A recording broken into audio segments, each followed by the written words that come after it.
Hola, ¿cómo están? ¿Qué dicen? ¿Cómo les va? Bueno, hoy empezamos con una unidad nueva.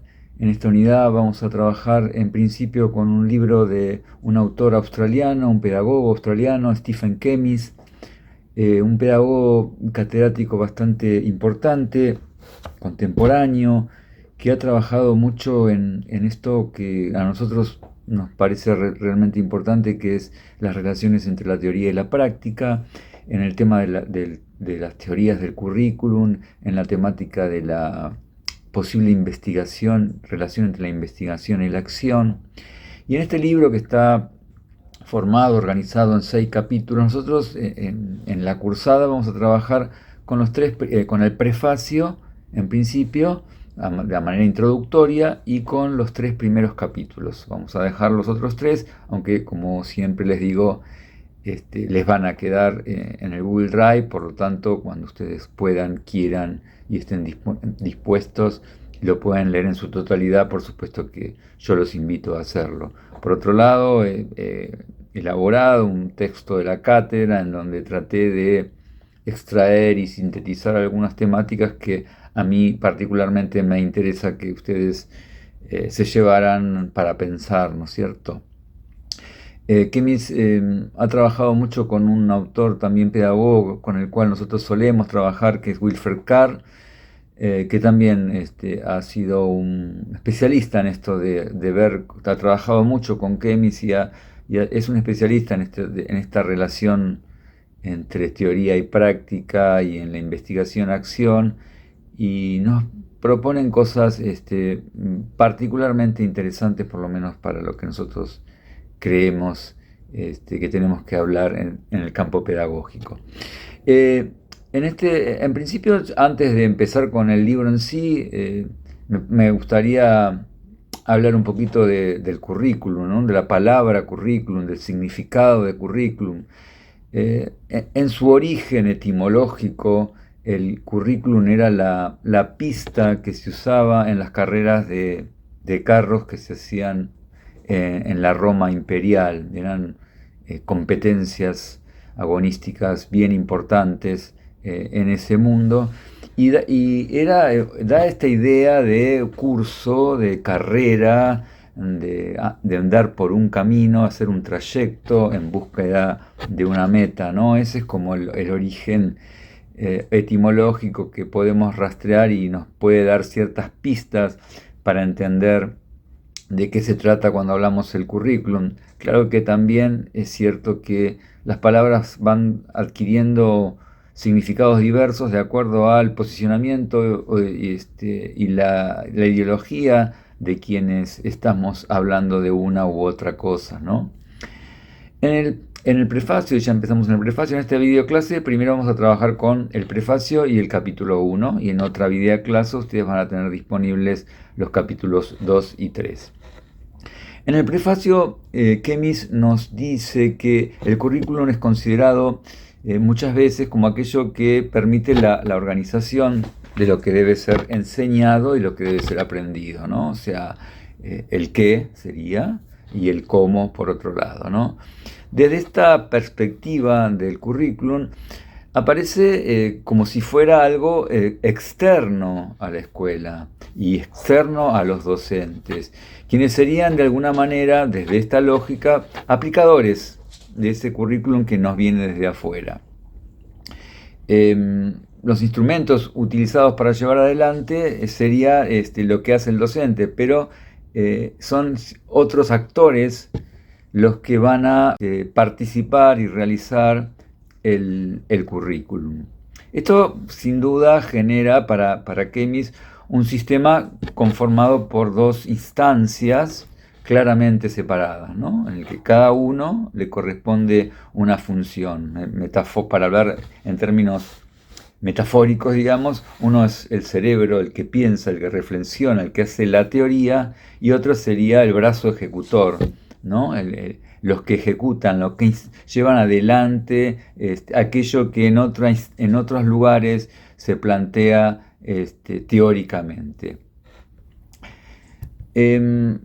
Kemis, tanto Kemis como Carr, lo que están criticando esa mirada justamente. Y están criticando también esto que suele pasar en el campo educativo, en el campo pedagógico, que se suele mirar a la escuela y a la educación desde afuera.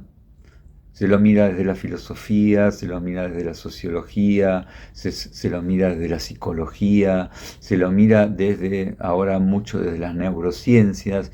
Y lo que plantean estos autores es la necesidad de mirar el currículum y la educación desde dentro, desde su propia especificidad, hacer sus propios análisis, que son propios del mundo escolar. O sea, no tanto mirar hacia la escuela, como ya hemos hablado con Mayelén y Simón, sino mirar un poco más desde la escuela.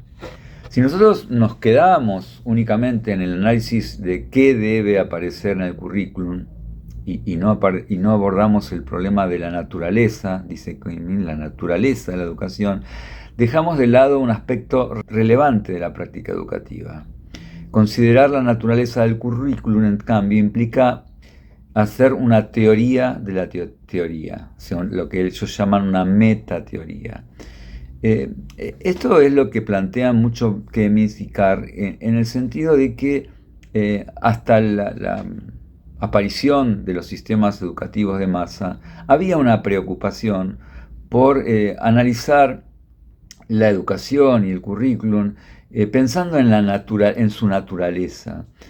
Cuando hablamos de naturaleza, acá sí yo quiero dejar claro, no estamos pensando, o creo que no están pensando Kemis y Carr en una suerte de esencia de la educación, porque la educación la consideramos como una práctica social histórica y por lo tanto no hay una esencia a la cual debamos ir a buscar como quien busca una ley natural, ¿no es cierto? Es una práctica histórica, pero pensar la naturaleza de la educación implica pensar por qué educamos, de qué manera educamos, por qué educamos así, qué contenidos son los que, por qué trabajamos con ciertos contenidos y otros no, quiénes son los actores que se encargan de hacer el currículum y quién queda fuera de la participación, cuáles son las relaciones de poder que están implícitas en esta formulación del currículum. Si eso queda como tapado, como oscurecido, como oculto, se pasa a una mirada meramente instrumental, que es lo que Kemis critica fuertemente. Lo que Kemis sostiene es que la educación, y lo voy a citar textual, es un terreno práctico, socialmente construido, históricamente formado, y sus problemas no pueden separarse ni reducirse a problemas de aplicación de saberes especializados desarrollados por las disciplinas puras, ¿no? Como que vienen las ciencias, las disciplinas científicas y nos van a decir cómo tiene que ser el currículum, y parece que el campo educativo no tendría más que aplicar eso que les viene desde afuera. Esta perspectiva de Kemis lo que va a hacer es cuestionar fuertemente esta suerte de segmentarización, de parcelación, de subsidiariedad que adquiere el currículum respecto de otras ciencias, ¿no? Y propone una mirada, una integración más comprensible del campo, que implica estudiarlo, como yo les dije, desde sí mismo, desde dentro. Por otro lado, y como ya les dije antes, hay ciertos replanteos que ellos hacen en términos de teoría social que van a poner en el centro, en el núcleo de la problemática, esta relación entre teoría y práctica. Esta relación entre teoría y práctica llevada al ámbito de la educación, lo que nos permite es resignificar esta idea de que la teoría debe prescribir y dirigir a la práctica.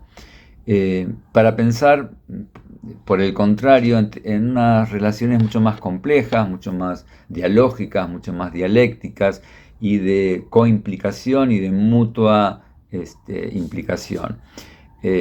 Dicho así claramente, la práctica vista desde como la está viendo Kemis y como la que nos propone Kemis, deja de ser así la hija bastarda de la teoría.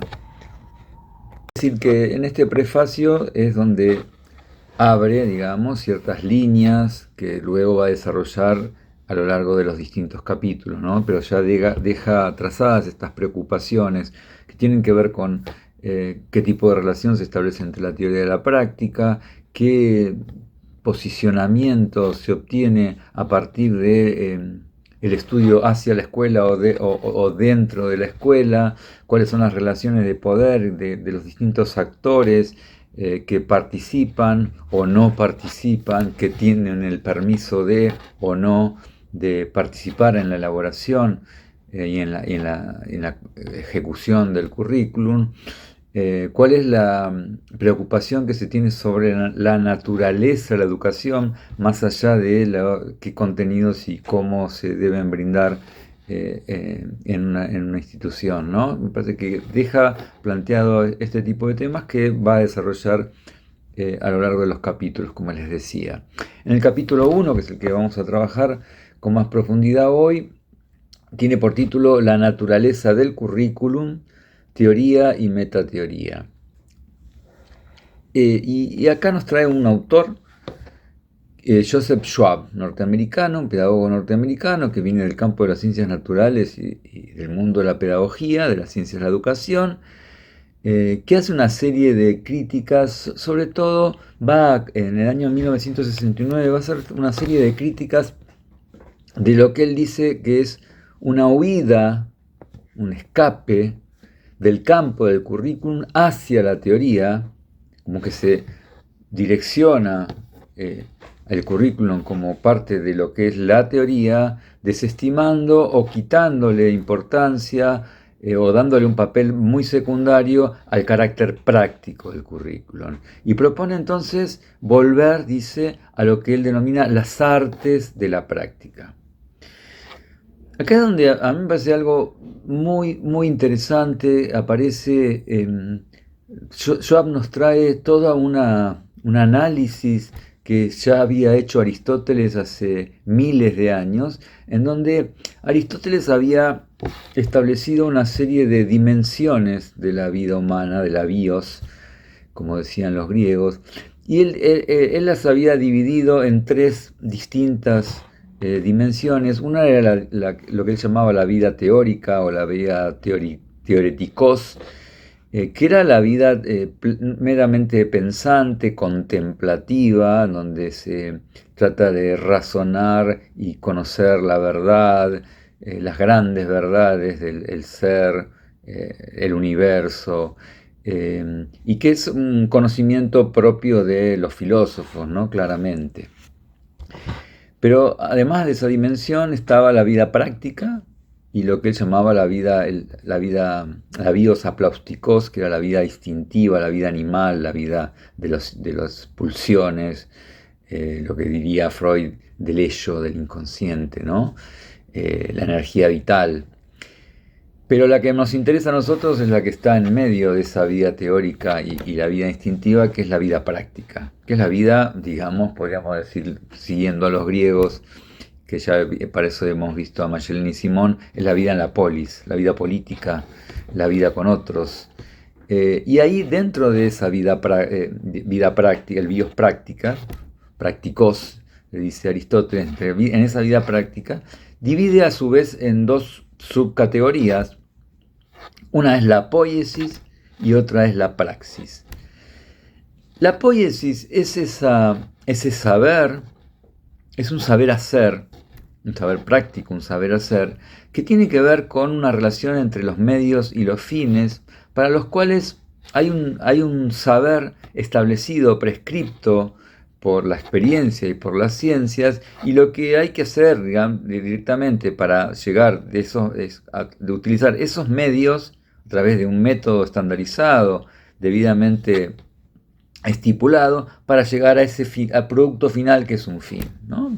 cualquier cuestión que nosotros trabajamos con objetos físicos, si queremos hacer un puente, si queremos hacer una casa, si queremos hacer un barco, se puede inscribir dentro de esto que llamamos la poiesis, para lo cual se necesita un tipo de saber a lo que Aristóteles llama la tecne, una tecne, ¿no? Entonces, digamos que hay un saber ya establecido, un método para llegar a un determinado producto final.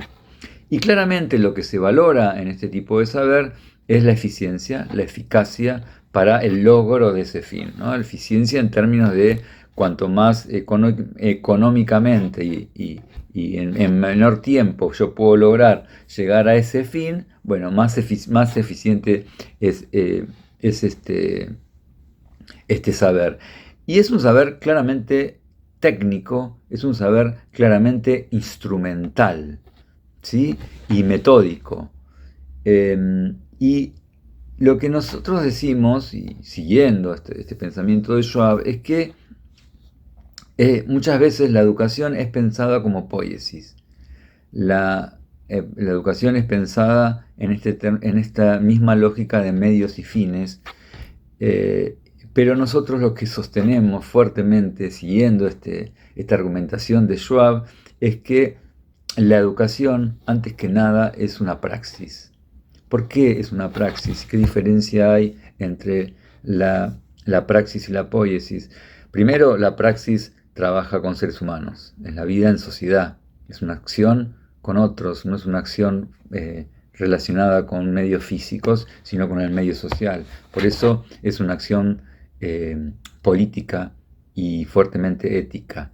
Nosotros creemos que la educación estaría inscripta dentro del terreno de la praxis. Es una acción, no solo es un saber hacer, sino es un saber qué hacer, y también un saber que se está preguntando, está deliberando, está reflexionando siempre sobre los medios que voy a ir utilizando en función de los fines que se van trazando. En la praxis,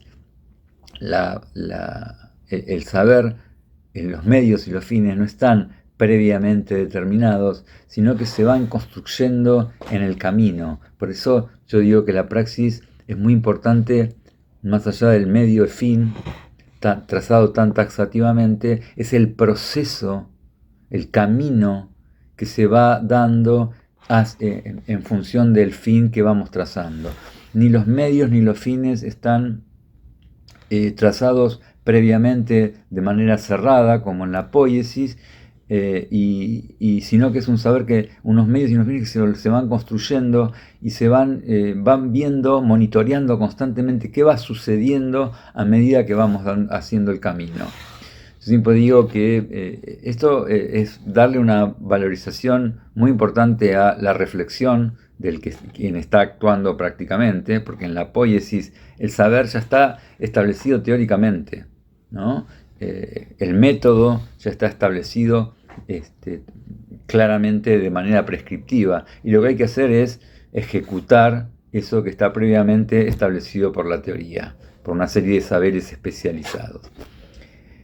Pensar la educación como praxis implica poner en otro lugar bien diferente al docente, en un lugar mucho más de mayor relevancia, de mayor importancia, que no va a ser un aplicador de lo que le viene de afuera, sino que va a ser pensado como un actor protagónico en el acto educativo, que va a establecer siempre una reflexión deliberativa, constante de lo que va aconteciendo, que en el campo de las relaciones sociales y de la educación está claro que siempre tiene algo de contingente, siempre tiene algo de singular, siempre tiene algo de variable. Está claro que tenemos ciertos saberes, experiencias que nos van guiando y nos van ayudando, pero está claro que también que cada situación, cada grupo, cada pibe o piba con el que nosotros trabajamos nos genera ciertas singularidades, ciertas cosas que son irreductibles a otros momentos, porque el ser humano es un ser, lo que llamamos un ser no trivial, no va a responder a leyes naturales, sino que está es un animal simbólico, es un animal racional, es un animal que tiene intencionalidades, que le da sentido al mundo, y eso hace que no podamos establecer leyes universales ni métodos fijos y establecidos. La acción técnica, la acción de la poiesis, junto con este tipo de pensamiento, del pensamiento que piensa la teoría y la práctica bien separados, se dirige a la consecución de fines que están previamente establecidos, como dijimos. Para eso se apoya en una serie de reglas, pasos y métodos relativamente estables que guían el camino hacia ese producto final que yo decía que era el fin. Y la eficiencia, como dijimos, aparece como un valor absolutamente señero, importante, fundamental en este tipo de acción.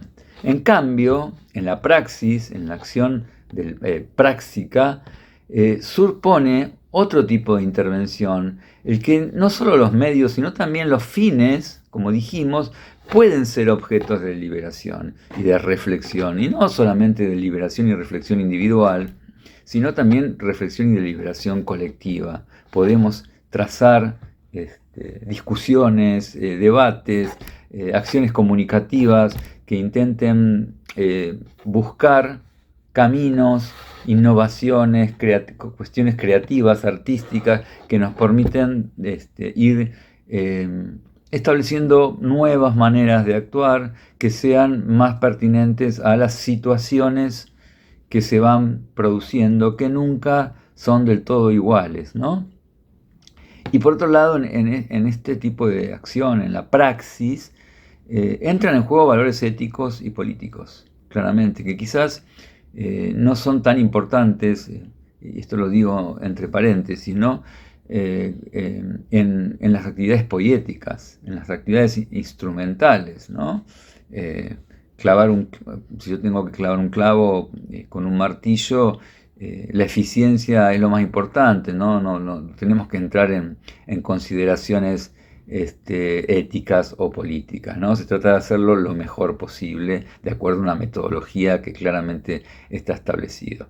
Digo que esto está entre paréntesis porque cada vez más yo digo que el avance de las tecnologías es tan exponencial, es tan inmenso, que las consecuencias de este desarrollo tecnológico son tan grandes a escala planetaria que deberían atravesar toda una evaluación bioética, ¿no? El consumo y la utilización de energía de altísima intensidad que se está produciendo genera indudablemente un impacto en el mundo, en el ambiente, que es realmente algo a lo que hay que atender, ¿no? Por eso yo siempre digo que dentro de los proyectos curriculares y los diseños curriculares actuales, el tema del cuidado del ambiente y el tema bioético debería ser un tema más que relevante dentro de la currícula. Lo que dice Kemis es que, y siguiendo a Schwab, es que el camino a seguir en la praxis debe ir construyéndose a partir de esta acción deliberativa, y el propio proceso, ¿no?, adquiere relevancia más allá de su mera instrumentación. Yo otra vez le doy mucha importancia a esto del proceso, pensar en el proceso, no tanto como en la poiesis, en donde es relevante el fin, poder lograr el producto final de manera eficiente. En la praxis, y nosotros creemos, siguiendo a Schwab, siguiendo a Kemis, que en la educación se encuentra dentro del mundo de la praxis, el proceso es tanto o más importante que el fin en sí mismo, ¿no? Cuando yo me muevo en el mundo de la praxis, ese camino hacia primero, que no es tan lineal, y tampoco interesa que sea tan lineal ni tan rápido, porque no es eso lo que se mide, sino la fortaleza, la genuina apropiación de lo que estamos tratando de aprender, y la riqueza de ese camino que voy recorriendo, que a veces no es lineal, sino que a veces está trazado con retrocesos, con desvíos, con replanteos. Nunca es una línea recta como sería la línea recta de la poiesis. Yo siempre digo que más que pensar la educación, el acto pedagógico como la de un motorman que se sube a la locomotora y va derecho por los carriles que le determinan las vías y va estación por estación y el fin está claramente establecido, que llegar a una determinada terminal y que el motorman mira hacia adelante y no mira lo que pasa al costado. En el mundo de la praxis sería más cercano a lo que yo digo, por ejemplo, a un windsurfista, ¿no? Que el windsurfista tiene más o menos, tiene un saber, porta un saber, una expertise, más o menos sabe hacia dónde se quiere dirigir, pero también sabe que los vientos, las mareas van a imponer condiciones singulares, diferentes en cada caso, y va a tener que ir ajustando las velas y su cuerpo en función de eso que va aconteciendo, tiene que ver con situaciones que no son siempre iguales a sí mismas, ¿no? En este caso, lo que guía la acción es la reflexión y también esto que decimos, el planteo o el direccionamiento ético y político, ¿no? Que tiene que ver con, bueno, no solo qué tan eficiente soy en hacer algo, sino por qué lo hago y en función de qué valores lo estoy haciendo. Lo que Schwab visualiza con mucha agudeza, digamos, es que en general, y esto es la crítica fuerte que él hace, el currículum se ha configurado como un documento elaborado por expertos académicos de las distintas disciplinas, de las distintas ciencias, y posteriormente organizado según las directivas de esos especialistas, que abrevan las distintas ciencias, en la psicología, sobre todo en la psicología educativa, en la filosofía de la educación. Esto ¿qué promueve o qué da como resultado? Que se produce una división del trabajo pedagógico, en la que los docentes quedan como en una posición de inferiorización, como ejecutores de lo que los teóricos bajan de línea. Desde esta lógica se requiere de los docentes fundamentalmente un saber técnico del tipo de la poiesis, orientada a la aplicación, ¿no? Son, para decirlo en clave fabril, digamos, ¿no? Son operarios, son aplicadores de algo que viene de otros lados, de la teoría a la práctica, ¿no? Entonces, el docente sería ese operario que está en las líneas de montaje, ejecutando de la manera más eficiente y efectiva aquello que ha sido previamente diseñado en otras áreas. De este modo, lo que está en juego, dice Schwab, no es solo una discusión sobre el currículum en sí mismo, sino sobre la propia naturaleza de la práctica educativa. O bien se la reduce a una lógica técnica de producción, o se la reconoce como praxis, es decir, como una acción ética y políticamente situada, en la que el docente, lejos de ser un operario, se constituye como un intelectual crítico. Lo que señala Schwab, piensen que está escribiendo esto y fundamentando esto a fines de los 60, casi en la década de los 70 del siglo pasado, es que a lo largo del siglo XX, desde los inicios de lo que llamamos la educación de masas, lo que ha sucedido es que se ha impuesto esta mirada instrumental de la educación, esta corriente tecnicista de la educación, en donde se separa claramente teoría y práctica, en donde el docente queda subsumido a un mero aplicador de lo que los especialistas trazan.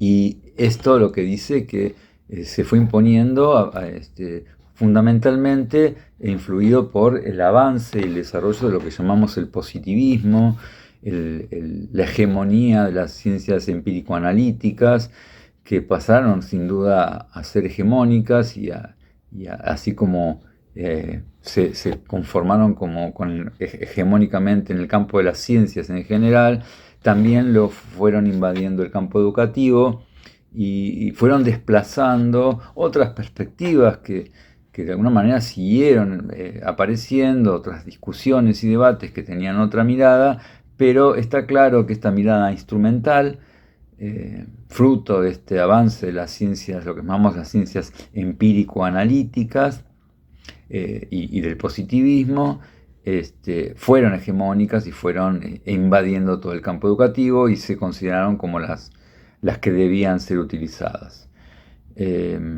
Esto tiene que ver también con una fuerte discusión que se dio en el campo de las ciencias, en el plano epistemológico, entre los que pensaban que toda ciencia, si quiere ser considerada ciencia, debía seguir los lineamientos de las ciencias empírico-analíticas, de las ciencias naturales, de las corrientes objetivistas del positivismo, y toda otra línea relacionadas con las teorías críticas que pensaban que los métodos científicos que debían aplicar las ciencias sociales debían ser, por el objeto de estudio que tienen las ciencias sociales, debían utilizar otros métodos más ligados con la comprensión, con la interpretación, con la intencionalidad de los objetos humanos, que claramente otros objetos de la física no tienen, ¿no? Entonces, en este contexto, dice Kemis, las posiciones positivistas se consolidaron como dominantes, estableciendo los métodos de las ciencias naturales como el método científico que debía ser adoptado por el conjunto de las ciencias. Y de este modo la educación, en general, tendió a ser concebida como un campo susceptible de ser regulado y controlado por leyes generales, universales y procedimientos estandarizados, reforzando así su reducción a una racionalidad meramente técnica, neutral, aséptica, muy ligada a la idea de poiesis o de tecné, ¿no?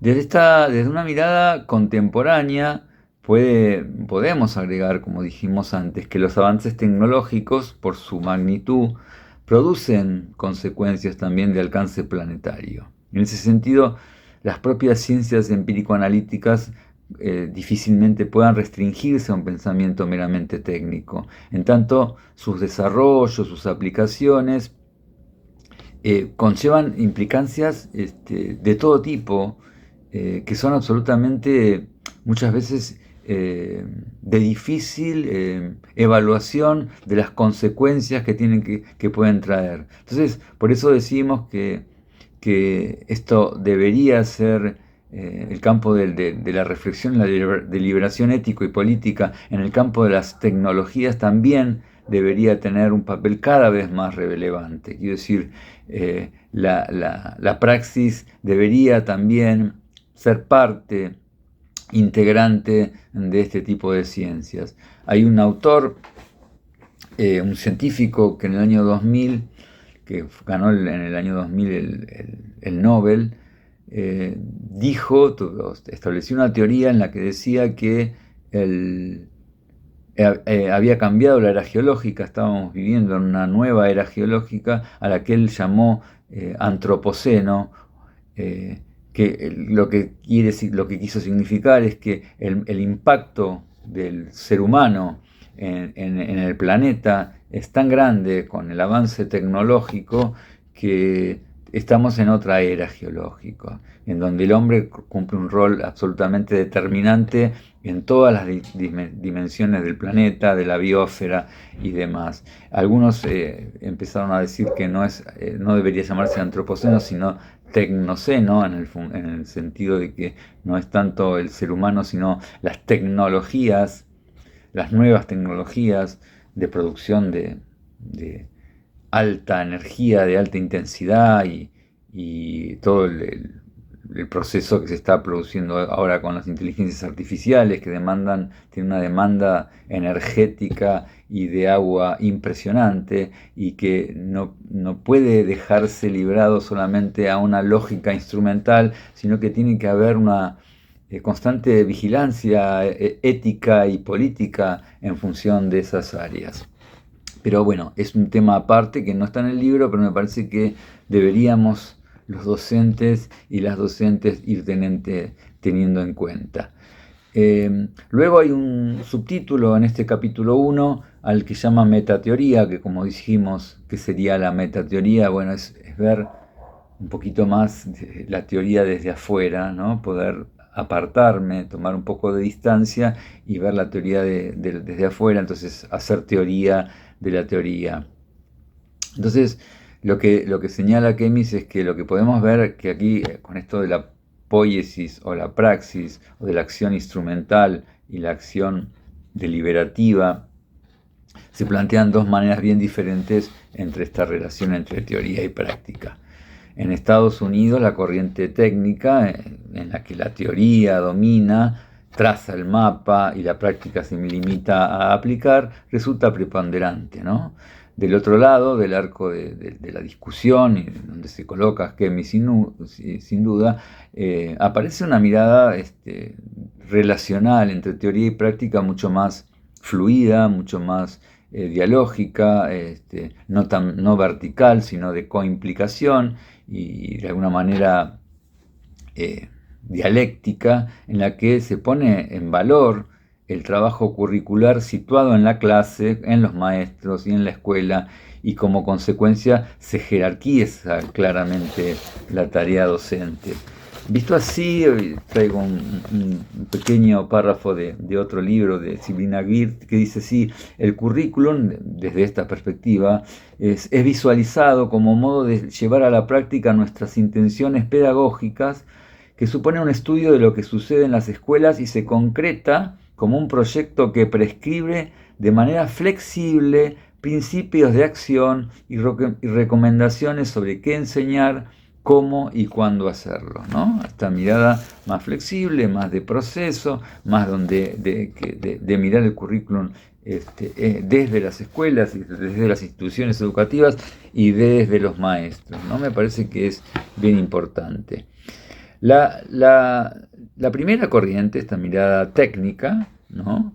Tiende a dejar de lado los aspectos políticos, sociales y morales del currículum, apoyándose en criterios de este positivismo de cientificidad homogénea y neutral, ¿no? Como que no entran en juego consideraciones de otro tipo que no sean la neutralidad científica y la instrumentalidad, que sea eficiente.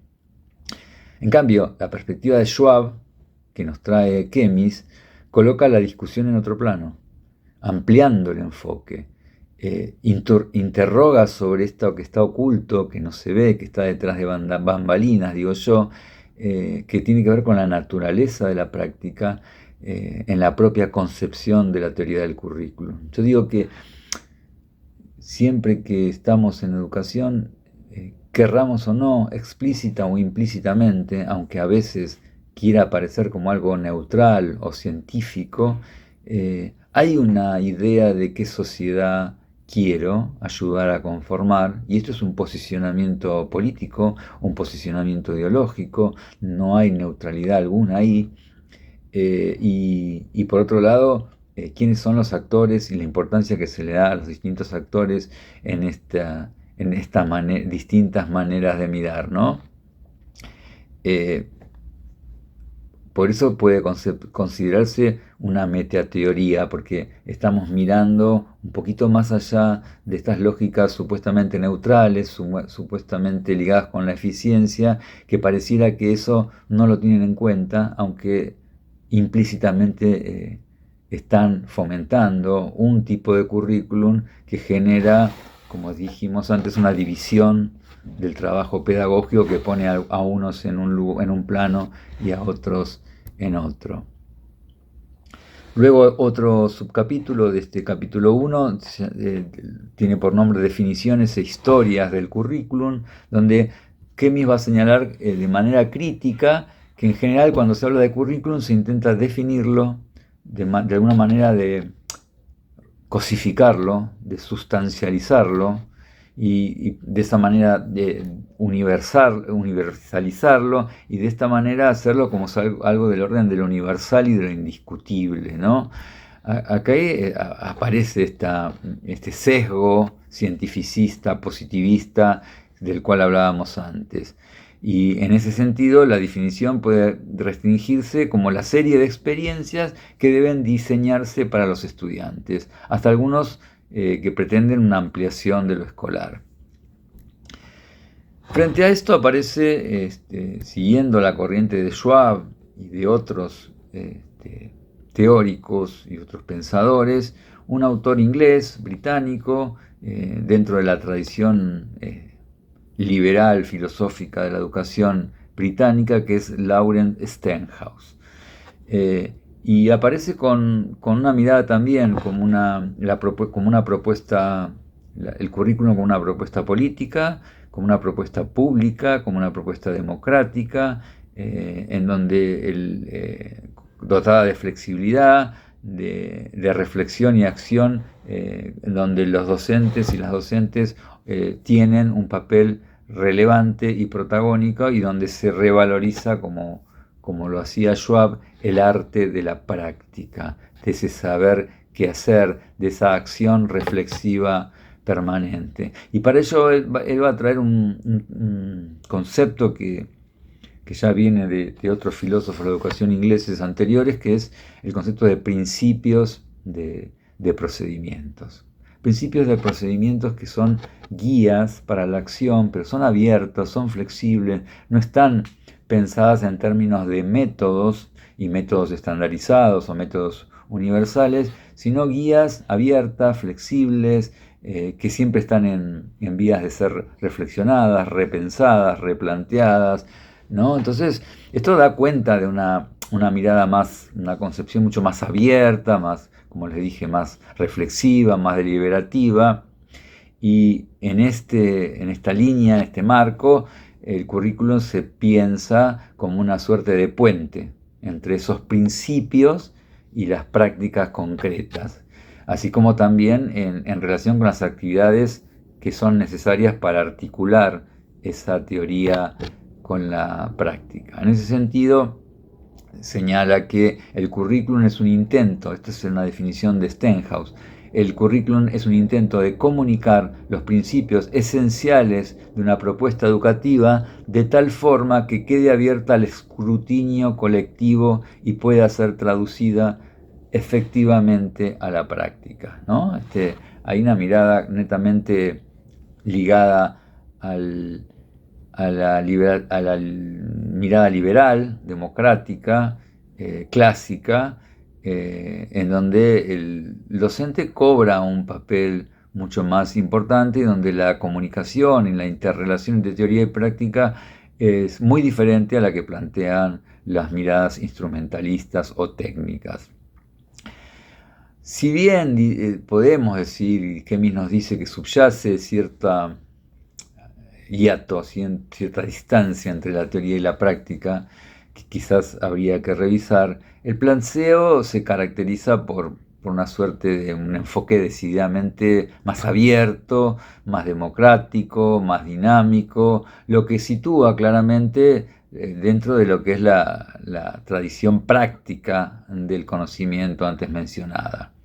El problema central pasa a ser entonces la relación entre la teoría y la práctica, por un lado, y la relación entre educación y sociedad por el otro. Eso lo vamos a seguir trabajando con el capítulo 2 y 3. Además de esta figura del windsurfista que nosotros habíamos charlado antes, para entender un poco a qué estamos diciendo cuando hablamos de praxis, hay dos figuras también que a mí me resultan muy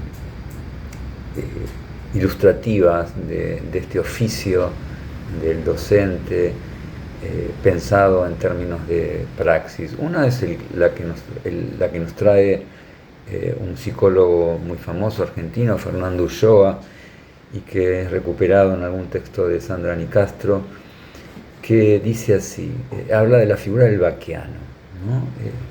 Ese gaucho conocedor del terreno, ¿no? Y Fernando Ulloa dice así: el vaquiano es aquel que camina desprejuiciado pero prudente, que es un conocedor de su práctica, pero que no por experimentado se distrae de lo peculiar del terreno, de ese camino que transitó una y otra vez y en el que se recoloca día a día como un modo siempre inacabado de ejercer su oficio, ¿no? Acá aparece, entre tantos conceptos ricos, esta idea de prudencia, ¿no? Aristóteles ya lo decía, ¿no? Que uno de los valores importantes en la praxis es la prudencia, el andar mirando qué va sucediendo. Y el otra figura que también nos sirve para pensar la praxis nos viene de un término árabe que es ilm. No por casualidad pensaba yo cuando hablaba de esto en las relaciones que se han dado entre, sobre todo en textos de Sarmiento, entre el gaucho y el beduino, ¿no? Como ciertas semejanzas en la manera de transitar el territorio. Y la palabra ilm en árabe quiere decir, es un saber particular de los signos, de las fuerzas del viento, de los relieves movedizos del territorio, que permite a los nómadas desplazarse en el desierto sin perderse, ¿no? Otra vez, esta idea este personaje es bien representativo de lo que me parece que Kemis, Schwab, Steinhaus nos están intentando explicar acerca de lo que entienden por la praxis y su relación con la educación.